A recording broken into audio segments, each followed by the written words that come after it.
Bienvenue dans ce nouveau vlog. Aujourd'hui on est jeudi 12 juin. D'habitude c'est vrai que je filme plus en début de semaine, mais là c'était bien chargé. Donc là je suis en train de faire mes broderies. Il me reste encore quelques-unes des broderies de la session précédente et puis je continue à coudre. Hier il a fait très chaud, on a atteint les 30 degrés en Bretagne, c'est quand même très rare. Donc du coup je voulais travailler hier soir, mais finalement j'ai pas beaucoup travaillé parce qu'il faisait très chaud à l'atelier. Donc voilà, je suis un petit peu stressée quand même de cette fin d'année avec toutes les commandes qui me restent à faire. Mais bon, ça va le faire, on y croit. J'ai aussi proposé en fait l'option d'envoi sous 2 semaines si la commande était urgente, par exemple pour les baptêmes du mois de juillet. Voilà, si jamais c'est votre cas, il reste encore 3 jours pour, voilà, pour commander pour le mois de juillet. Mais par contre, voilà, uniquement avec l'option envoi sous 2 semaines qui est donc un petit peu plus cher puisque j'inclus votre commande parmi les commandes en cours. Et, et puis voilà, sinon j'ai réfléchi à repenser tout mon système de rangement de patron. Je vais vous montrer comment c'est maintenant. Parce que voilà, je réfléchis souvent à comment optimiser et voilà, perdre le moins de temps possible et être le plus efficace puisque j'ai beaucoup de choses à faire en un temps limité. Et c'est vrai que quand je cherche un patron, quand je fais la découpe ou quand ensuite au niveau de l'épinglage je dois en fait reprendre le patron parce que il faut que je mette des repères, etc. Et ben ça me prend beaucoup de temps de chercher le patron. Donc je voudrais vraiment établir un système de classement. Donc c'est pour ça que j'ai fait une commande chez Sostrengren qui font des très jolis classeurs cartonnés fleuris. Parce que j'aime toujours allier l'utile et l'agréable pour que ben ensuite voilà ce soit aussi joli dans mon atelier. Et parce que comme je vous l'ai dit, avoir un environnement motivant et agréable, etc. c'est super important pour moi. Donc du coup voilà, j'ai commandé des classeurs cartonnés où je vais en fait mettre des feuilles, des pochettes plastiques tout simplement. Chaque classeur aura une catégorie, je sais pas encore exactement, mais je pense que ça va être peut-être les sacs, enfin peut-être plus spécifique, genre les sacs à main, les sacs à dos, les trousses, je sais pas, les vêtements, enfin voilà. Donc vraiment comme ça, une fois que quand je chercherai un patron, j'irai directement vers le bon patron sans y passer trop de temps. Et j'aimerais bien aussi faire la même chose pour mes patrons de vêtements personnels qui sont là dans un carton, qui sont toutes répertoriées dans des pochettes plastiques. Mais c'est vrai que c'est pas très pratique non plus. Donc voilà, donc là journée couture à fond et puis bah, je vous emmène avec moi. Donc là je suis en train de réaliser cette jolie broderie. Donc ça c'est la commande de plus de 800 € donc avec plein d'articles, donc notamment là, la couverture que j'ai fini de broder. Et donc je l'ai gardée pour pouvoir avoir le modèle et réutiliser les mêmes couleurs pour la broderie du protège carnet de santé. Donc voilà, après j'ai ce protège-carnet, celui-là, et après j'ai un sac à dos à broder. Et j'ai plein de petits pochons à broder également. Ça c'est mon chariot voilà, de tout ce que j'ai à coudre. Donc là j'ai tout ça à coudre à la machine. Ça c'est ce que j'ai déjà cousu. Et là j'ai décidé de tester voilà, une organisation pour, voilà, pour pouvoir poser en fait toutes mes découpes, mes encours des commandes. Donc j'ai fait j'ai juste écrit sur du masking tape pour, voilà, pour voir si c'était une organisation qui me convenait. Donc voilà, ça va jusqu'en haut, donc ce qui fait que j'ai dégagé d'ailleurs ces étages où il y avait des tissus pour pouvoir mettre toutes les découpes. Et j'ai donc en fait rangé les tissus qui étaient sur les étagères. Donc ceux-là je les ai mis là. Les Liberty aussi qui étaient sur les étagères, je les ai tous mis là. Donc voilà, donc ici j'ai rajouté quelques rouleaux qui n'y étaient pas. Et ce qui fait que j'ai aussi pu libérer là cet étage ici où j'ai mis toutes les trousses de toilette qui sont en vente. Donc voilà. Voilà un petit peu, j'ai fait quelques petits changements. Bon, vous savez, je change souvent d'organisation parce que j'essaie toujours d'expérimenter plusieurs choses avant de... Voilà, avant d'établir la version finale, on va dire. Donc voilà. Donc ça, c'est mon rangement actuel en fait. Donc il y a une pochette avec le nom ici et du coup tous les patrons à l'intérieur. Sauf qu'en fait, quand j'en cherche une, et ben je sais pas du tout où elle est. Donc ce que je voudrais, c'est justement avoir ces classeurs-là et indiquer sur l'étiquette du coup le nom de la catégorie. Voilà, et là c'est plein d'autres patrons. Il y a plein de choses. Par exemple, là on a une pochette avec trousse, doudou, carnet de santé, vanity, sac, etc. En fait au départ je mettais tout là-dedans, sauf qu'en fait plus j'avais de patrons et moins c'était pratique. Donc c'est un petit peu tous mes anciens patrons ou ceux que j'utilise moins. Donc voilà, on a vraiment pas mal, vous voyez. Tablier, serviettes, etc. Il y a des choses que je fais plus du tout. Ça c'est les cabas, donc voilà, il y en a plein. Et en fait ici, ce sont tous mes patrons personnels, donc qui sont tous dans des petites pochettes aussi, mais c'est pas du tout pratique. Donc voilà ce que j'aimerais. Donc ici j'aimerais peut-être libérer d'ailleurs cette partie-là et avoir ici tous mes patrons dans les deux cases.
Alors cette broderie est terminée, comme vous pouvez le voir j'ai mis un espèce de petit film transparent parce que j'ai brodé sur du tissu un petit peu teddy, donc peluche, et donc si je mets pas ça, et en fait les peluches vont recouvrir la broderie et on verra rien.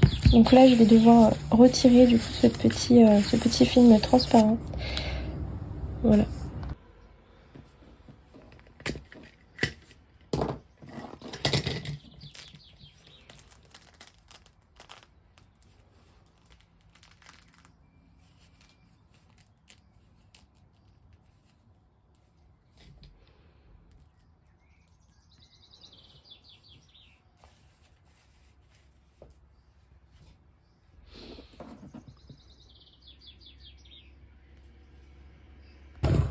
Et je voulais vous montrer des tissus qui sont vraiment trop beaux que je viens de recevoir.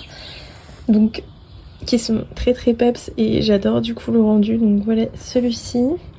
Et je pensais faire une série de sacs bananes pour la rentrée, on verra bien. Celui-ci, ils sont trop jolis. Celui-ci qui est incroyable. Avec des couleurs hyper peps. Celui-ci. Et en dernier, celui-ci. Voilà, donc je suis trop contente, ils sont vraiment trop jolis. J'ai hâte du coup de réaliser des créations dedans. Donc je pensais collection peut-être banane, peut-être trousse de toilette. Voilà, si vous avez des idées, n'hésitez pas à me dire.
Voilà, donc je viens finir la broderie. Et donc il va falloir découper le contour de toutes les lettres ici au ciseau pour pouvoir faire apparaître du coup les deux prénoms et puis le petit cœur au centre. Donc voilà, j'avais acheté ces ciseaux-là, sauf qu'en fait ils sont hyper grands. Ils sont beaucoup trop grands pour ce que je veux faire, donc il faut que je me rachète les mêmes mais un beaucoup plus petit.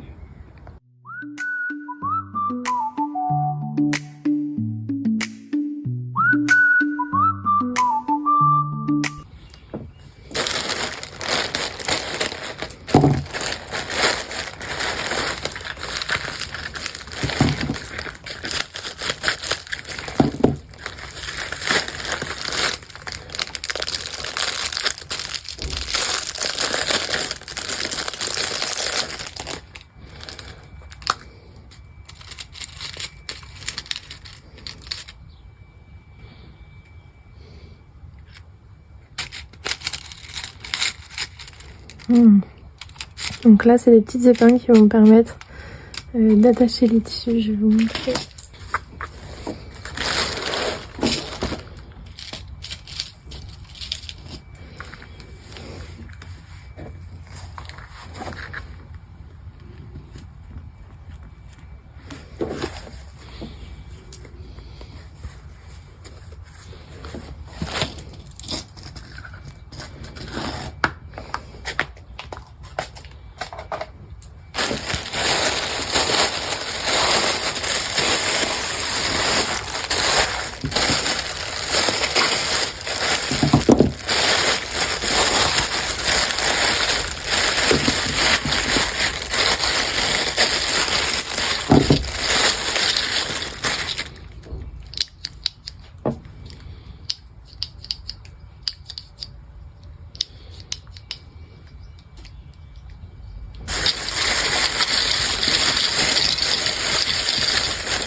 Bon, je suis en train de faire mes petites commandes, donc j'ai bien avancé et il faut que ça avance.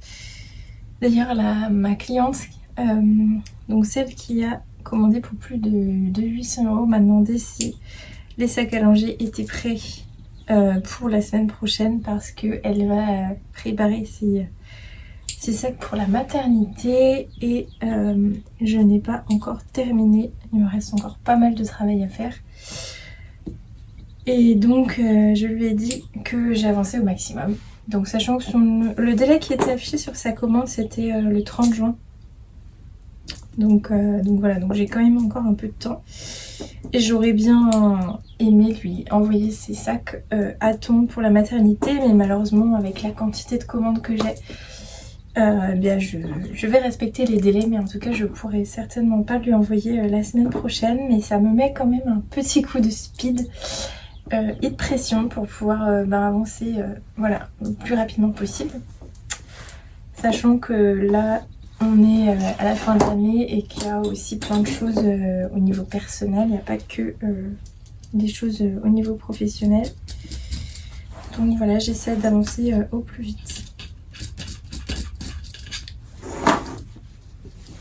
Et sinon je voulais vous parler de ce que j'ai vu, donc un post que j'ai vu ce matin. Donc c'est une créatrice couture dont la marque s'appelle Bleu Manon, qui a plus de 40 000 abonnés sur son compte Instagram et dont l'activité marche très très bien puisque comme elle le disait dans son post, elle a eu beaucoup de succès très rapidement. Elle a d'ailleurs pris un local, elle a embauché alors je sais pas si c'est des salariés ou des freelances, en tout cas elle n'était pas toute seule. Donc ils étaient plusieurs dans le local ensuite, et là elle a fait un post en disant qu'elle arrêtait parce qu'elle était complètement épuisée, qu'elle avait notamment travaillé très longtemps pendant sa grossesse, quasiment jusqu'à l'accouchement, etc. Et donc moi ça m'a vraiment ça m'a un peu bouleversée parce que je vois en fait pas mal de posts comme ça. Et je pense qu'en fait c'est primordial de se poser un moment, et je pense que c'est ça qui fait défaut à beaucoup de créatrices, de se poser en fait pour savoir ce que l'on veut exactement pour son activité. Et moi c'est ce que je fais, c'est ce que je travaille avec mes clientes dans mes programmes d'accompagnement, parce que j'accompagne donc les créatrices sur plein de domaines différents, enfin, de choses plutôt différentes, mais notamment sur en fait qu'est-ce que tu veux pour ta vie, quel est le style de vie, le niveau de vie que tu veux avoir et que tu as actuellement, quel est le chiffre d'affaires que tu souhaites, qu'est-ce que tu te donnes comme mission de vie. Enfin, il y a plein de... D'ailleurs, je fais pas mal d'exercices dans mes accompagnements justement pour amener mes clients à vraiment se poser des questions qui, si on se laisse emporter par le quotidien, par tout ce qui nous entoure chaque jour, on prend pas ce temps-là en fait de réfléchir à ces questions qui sont pour moi primordiales pour aller dans la bonne direction, parce qu'en fait il y a plein de directions possibles, sauf que nous on ne voit pas forcément toutes les directions possibles, notamment quand on va sur les réseaux sociaux où on ne voit souvent que quelques modèles d'entrepreneurs, parce qu'ils sont plus visibles, mais visibilité ne veut pas dire qu'ils ont aussi plus de ventes, etc. Parce qu'encore une fois, la quantité d'abonnés sur Instagram ne veut rien dire du tout sur les ventes de la personne.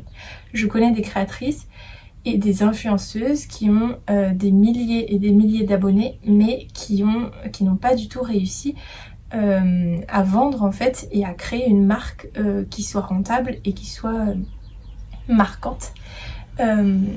Notamment, je sais pas si vous connaissez l'influenceuse Allo Maman, et qui a, il me semble, elle a eu 2 projets d'entreprise, auto-entreprise, qui n'ont pas fonctionné du tout. Alors qu'elle a une communauté de plusieurs milliers d'abonnés, que ce soit sur Instagram ou sur YouTube. Simplement parce que du coup, je pense qu'elle n'a pas été accompagnée de la bonne façon, elle s'est pas forcément posé aussi les bonnes questions, et elle n'a pas créé quelque chose de vraiment marquant, de vraiment... peut-être aussi, enfin je pense qu'il y a eu des erreurs aussi au niveau marketing, etc. Mais enfin en fait c'est super important de se faire accompagner là-dedans, parce qu'en tant que créatrice, on n'a pas toutes les compétences et c'est bien normal. On peut pas tout mener de front et être à 100% compétente dans chaque domaine de l'auto-entreprise. Donc il y a 2 solutions, soit on délègue à quelqu'un qui le fait à notre place, soit on se forme et on le fait nous-mêmes. Et forcément, quand on commence une activité, on ne peut pas forcément investir tout de suite pour embaucher quelqu'un. Mais par contre, moi ce que je conseille vraiment avant de se lancer et avant d'investir du matériel, etc., c'est de se former à la vente, au marketing, à la création de marque. Qu'est-ce qu'une marque ? Parce qu'en fait, pour moi, vendre sans créer de véritable marque, c'est une erreur. Et...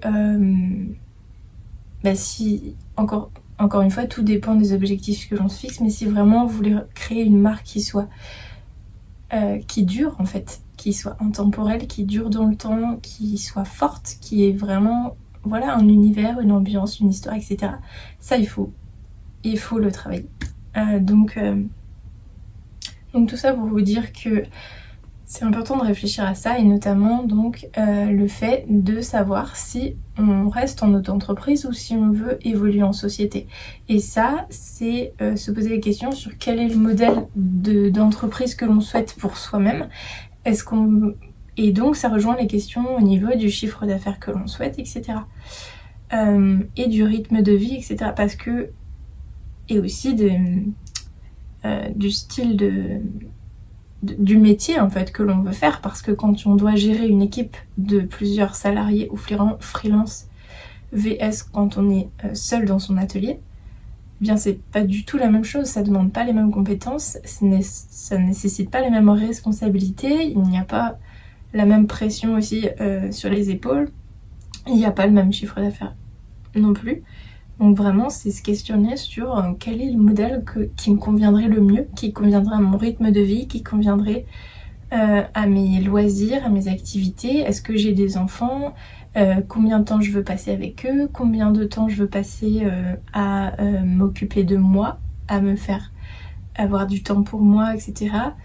Il y a aussi le conjoint, le ou la conjointe, donc comment, voilà, quelle est aussi sa vision aussi, comment est-ce qu'on peut s'organiser ensemble pour justement à ce que chacun trouve son équilibre sans, voilà, sans avoir de regrets en fait sur quoi que ce soit. Et c'est vraiment important pour s'éviter de s'épuiser parce que quand on se lance dans l'auto-entrepreneuriat, on s'en rend pas compte tout de suite. Il y a énormément de choses, de compétences qui sont demandées.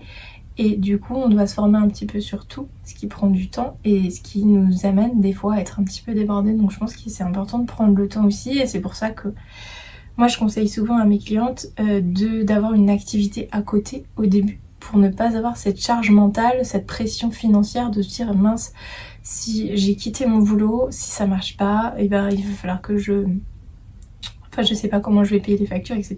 Il va falloir que je reprenne un emploi. Non, moi je conseille pas du tout de quitter son travail comme on voit sur les réseaux du jour au lendemain. Je vous conseille vraiment de prendre une activité ou de garder votre activité peut-être avec un temps partiel. Et pendant ce temps, voilà, de lancer votre activité tout doucement parce qu'en auto-entreprise, on ne peut pas gagner sa vie en un an. Enfin, il faut minimum 3 ans et je dirais entre 3 et 5 ans. Ça peut paraître énorme, mais c'est les statistiques, c'est les chiffres et c'est comme ça en fait parce que l'auto-entreprise, forcément, il faut se construire un réseau qu'on n'a pas forcément. Il faut réussir à prospecter, il faut trouver sa clientèle, il faut aussi réussir à trouver son propre style parce qu'au début quand on se lance on n'a pas forcément de style bien défini. Encore une fois ça dépend, hein. J'ai des clientes qui arrivent, qui ont une idée hyper précise de ce qu'elles souhaitent et du coup je module un petit peu voilà, l'accompagnement en fonction. Et j'ai des clientes qui savent qu'elles veulent créer une auto-entreprise, peut-être dans le domaine de l'artisanat, mais qui ne savent pas forcément où se situer. Et dans ce cas-là, on travaille sur d'autres aspects. Donc voilà, j'avais vraiment envie de parler de ça parce que c'est quelque chose qui me tient hyper à cœur et je trouve ça super important. On peut facilement se faire happer par la vie quotidienne, par les réseaux sociaux, par tout ce qu'on doit faire. Sauf qu'en fait, des fois, ce qu'on devrait faire, c'est juste se poser 3-4 jours avec rien de prévu, uniquement avoir son carnet et son crayon et noter tout ce qui nous passe par la tête, se poser des questions. Peut-être aussi, après il existe plein de livres de développement personnel qui peuvent aider à se poser les bonnes questions aussi. Mais je trouve que c'est vraiment hyper important. Donc voilà, je pense que ça a clôturé ce vlog. Dites-moi en tout cas ce que vous pensez de ça. Je trouve ça très intéressant de confronter un peu nos idées là-dessus. Sur ce, voilà, je vais continuer mes commandes parce qu'en fait j'arrive pas à faire 2 choses en même temps. Voilà, j'ai commencé et j'ai pas réussi à continuer. Alors voilà où on en est sur la commande du sac à langer. Donc voilà, j'ai matelassé le haut, je suis en train de poser les sangles, je vais poser le passepoil, puis ensuite coudre avec l'empiècement du bas, etc. Donc ça c'est pour les sacs à langer. Ensuite j'ai des tote bags brodés. Donc voilà, donc là j'ai les broderies qui sont faites. Il manque voilà à coudre l'autre côté du sac, à poser la doublure, à coudre les sangles. Donc j'ai celui-ci et je crois que je sais pas ce que j'ai fait de l'autre. Au niveau des pochons, on en est là. Donc là vous voyez on a le recto du pochon, donc il faut encore poser le verso. Voilà, donc j'en ai plusieurs comme ceci. Ensuite ça c'est le sac à langer. J'ai des trousses aussi, donc voilà, on est encore sur quelque chose de très brut. Qu'est-ce que je peux montrer? Donc ça c'est les pochons. Ah bah voilà le sac, le tote bag donc, qui avance. Donc celui-ci avec les petits volants. Donc voilà pour ça. Et j'ai cette grosse pile à coudre. Donc j'ai le sac polochon en velours. J'ai les sacs polochon pardon pour Victoire et attendez Voilà, et celui-ci aussi qui avance. Bon, je vais pas tout vous montrer, mais voilà, là c'est des bribes de sac à dos. Voilà, ensuite là on a toutes les couvertures qui sont retournées, donc vous verrez pas grand chose, j'en ai 4. 4 couvertures, et puis en dessous j'ai tous les sacs polo chaud en fait qui sont en cours. Donc là je me suis organisée, j'ai fait des petites étiquettes. On va voir si je vais garder cette organisation, mais ça me paraît pas mal. Donc voilà.